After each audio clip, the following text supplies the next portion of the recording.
Bilo je situacija gdje je bilo vremenski da smo dugo ostali, imamo gdje smo jako brzo, ima gdje dugo smo ostali, da nismo, bilo i, recimo u prosjeku, od 10 izlazaka 9 puta, 9 uhvatimo. Bilo je 8, Vrlo brzo.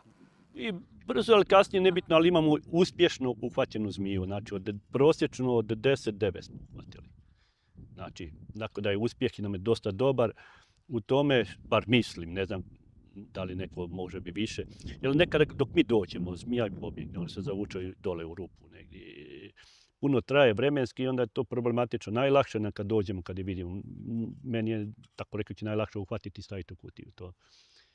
A najgore je tražiti, prevrtati ormare, dizati ormare, povlačiti kauče. A ima i toga. Pa to je sastavni dio, to je najteži dio, tu se najviše ostanemo i to je najteže. Najlakše je kada je vidimo, potrčim, uhvatim je ili rukom ili ovom kukicom povučem, kutiju stavim i stvar završena je. Svi sretni, mi i onaj koji je zvao.